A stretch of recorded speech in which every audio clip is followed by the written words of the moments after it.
Hey guys, this is Chad. Hi, I'm Christina Soto. This is Dave Reed from Tritonal, and you're watching Blastro.com.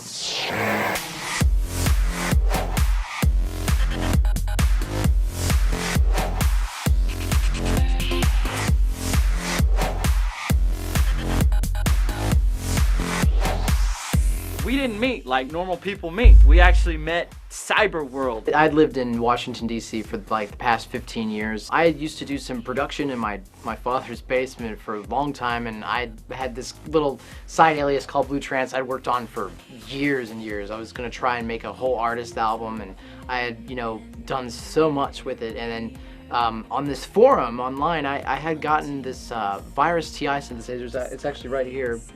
And I met Chad on the forum. We were on forums, just talking amongst, ourselves and among the whole forum community about sound design, about how, better tricks and tips and ways of using that synthesizer. And I think he sent me a song that he was working on, his alias Trance at the time. And we're like, this is pretty cool. You know what? I'm gonna be down in that area not too long from now.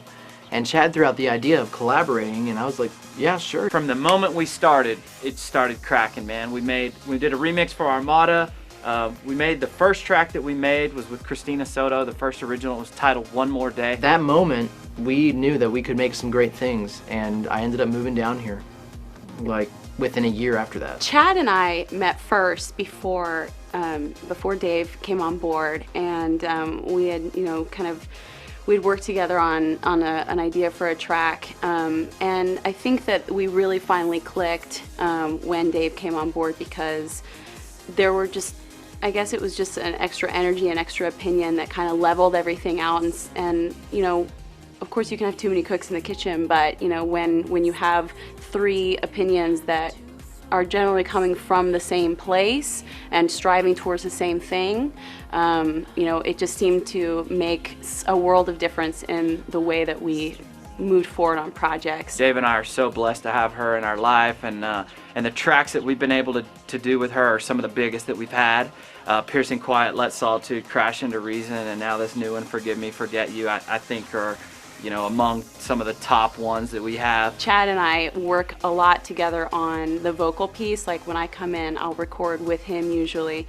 So we have a different dynamic between the two of us than when all three of us are together, but it's equally as productive. It's just, more focused on getting the things that we need to do finished, and also being extremely candid about whether something's working or not working.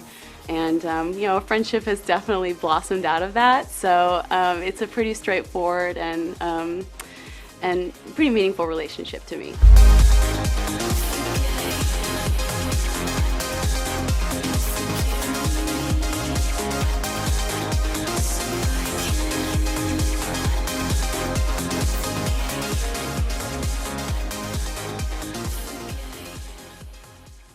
The creative process is something we get asked about all the time.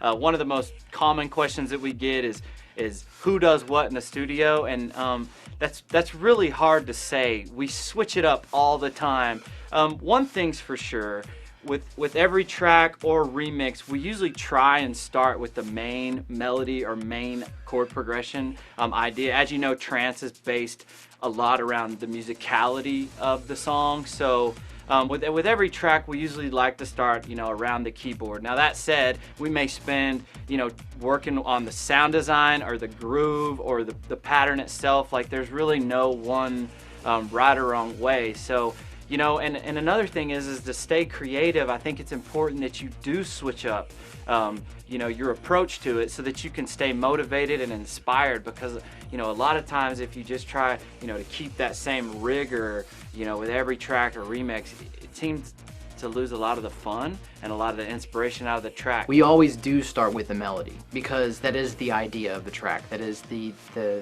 track that's going to capture our listener. I will start with lyrics, because that's just kind of the way my brain works. And after I have the lyrics, with the tempo and kind of phrasing in mind, we'll start to nail out a melody. And then we'll come together and you know, one scratch track at a time, we'll put it down, and there's, you know, definitely a few cycles involved, but you know, the process is pretty smooth in terms of, you know, back and forth and being on the same page artistically. Things that I love to work on personally are like building kick drums and percussion, and Chad likes, you know, to work with like these crazy bass lines that go up and down, and you know, so we do have a lot of benefits that we bring to the table. We bring a lot to you know, to our composition. In the studio, Dave and I feel like are pretty much, you know, equal as far as our technical chops. Dave does have a really remarkable ability to play out on the keyboard. I do love being in front of the piano though. I mean, my sister, she taught me a lot of piano. Some of those really fast riffs, he's able to pull out really quickly. And me sitting beside him, you know, we can kind of say, well, no, try this and try that. And so we'll punch something in, and then we'll record it in real fast. And then inevitably what ends up happening all the time is we, once that riff or whatever's in the MIDI, you know, in the piano roll, we'll end up switching notes or changing the pattern or whatever, and working with it until we get it to where we like it. Working with Dave and Chad in the studio is constantly evolving, and it's a really positive process. We're very efficient when we get in there too. I'm pretty pro about the whole thing. I've worked with a lot of different producers, and the way that we have just a methodology nailed down around how we're going to approach, you know, the collaboration is never a question, and that's always, you know, kind of a relief, because I know it's going to be a good quality session and a quality product at the end. Having Christina is amazing, first off, because trance, I'm not gonna lie, can get kind of boring if you don't have that humanism, kind of like that vocal, especially the female vocal, you know. And it can make, you know, tracks hits. Piercing Quiet was great, you know. Christina Soto brought amazing vocals to that track. Had that track not had her in it, we don't know how it would have done. You know, she was the star of that track, and she is the star, and will continue to be the stars in all of our tracks. It's good for us because not only are fans of us, but they're fans of Christina, and there are a lot of fans for Christina. So we bring Christina to a show, they're gonna be like, oh, I'm going, you know, because Christina's there, and you know, she looks great. You know, she comes and she's gonna sing. She has got a great voice, and so I think it's kind of like having. I think it definitely is like literally a live collaboration. You've got a whole nother artist in front of another artist. So I mean, it brings a lot. We'll say goodbye tomorrow, so kiss me here. All you have to do is fall. All you have to do is fall. As far as software, I don't know. We use all of it. We use Ableton Live. We use Cubase. We master in Pro Tools, and we use Logic. And sometimes we even use them at the same time. Like I'll rewire Ableton Live into Logic for the drum racks. As far as plugins and synthesizers, we do use some outboard gear like the Prophet and the Virus TI. But as far as software synths that are like go-to synths, you know, Discovery DSP, and all the Spectrasonic stuff like Omnisphere and Trilogy, the Native Instruments software, you know, and things that we've been getting into more and more are like the really simple synths like Logic's ES2 and ES1, like really just digging into really simple synthesizers and trying to like really develop the sound out. I think one of the common mistakes in production is that producers tend to think that those really, you know, vast candy sounds, those sounds that really are just, you know, one key, they just fill up the entire spectrum. The tendency is to think that those sounds, if you use a lot of those sounds, then you're going to have a really amazing track because all the sounds are amazing.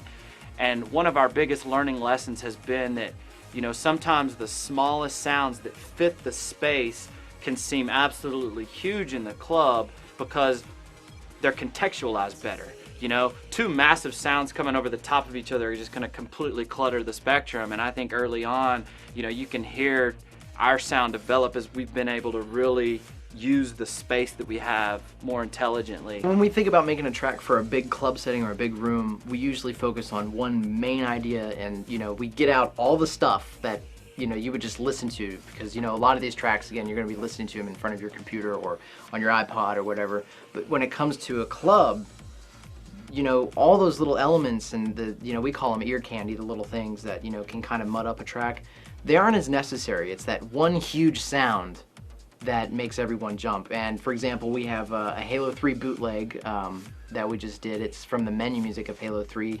Michael Salvatore originally did this track for them called Never Forget. And we took the orchestrated riff of that, and it just starts in with just a nice orchestrated riff with strings. And then after that, we go into just like a simple idea, da-da, just a main lead, and then we bring it up with kicks and bass, and that's it. One of the big lessons that Dave and I have really been able to learn over the last couple of years has been how our music in particular works on the floor. Coming in to the Tritonal collaboration, we would sit down in the studio and we would make these tracks that we felt sounded really good in the studio. And as we started DJing out more and more and more, we'd take our tracks and we'd play them on the dance floor, and they'd just be, you know, garbage to us. I mean, we'd compare them to the other tracks in our sets that we thought were spot on, and they just weren't there. You know, and I think that there's a lot of wisdom that comes out from making a track in the studio and then taking it into the club and seeing it work on the floor. What we keep learning, and this is the lesson that I think that we just have to keep learning at, it's like the inevitable lesson that won't go away, is that less is more. Knowing that the track has to go from, you know, being a single and playing on someone's home computer or on a radio show to a giant arena or stage with a huge crowd. You know, Chad mentioned having learned the lesson that less is more. And I've personally had to do that, you know, because I've come from a different genre of music before. I've never, you know, before getting into this project, I've never really sung trance music or dance music. So it was very, I always started out giving way too much and really needed to rein it in. So a lot of the things that have really been successful, Piercing Quiet, for example, is such a simple melody and hook that it's, you know, something that people can sing, something that people remember or get stuck in your head, and it's usually a lot less complicated than you initially set out for it to be.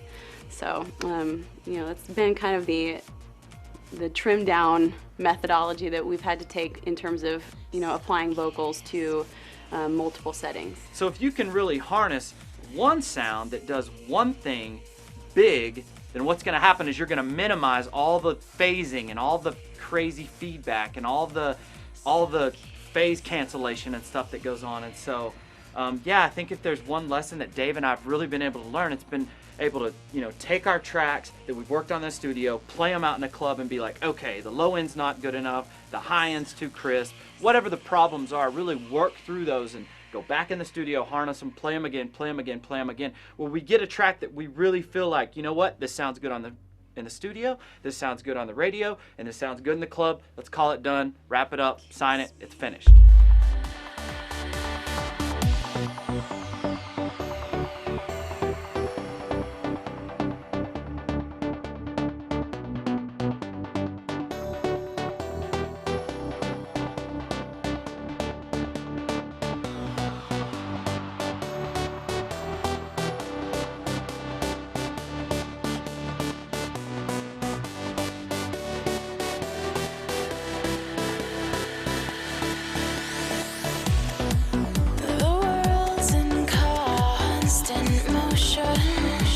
2010 is really exciting. We have gigs planned in some places in the world that we've been looking to go for a really long time.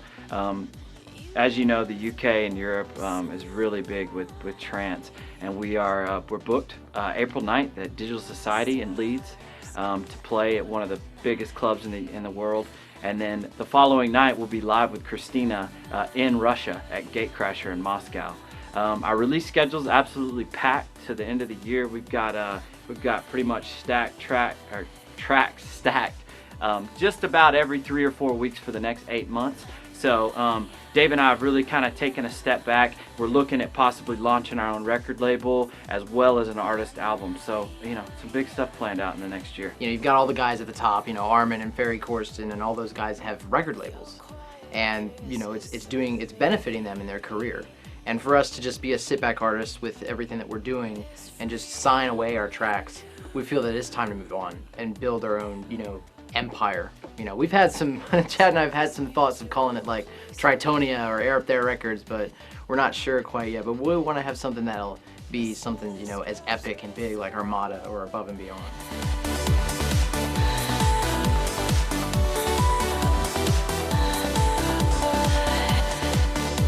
Hey, we're Tritonal, and you're watching Blastro.com.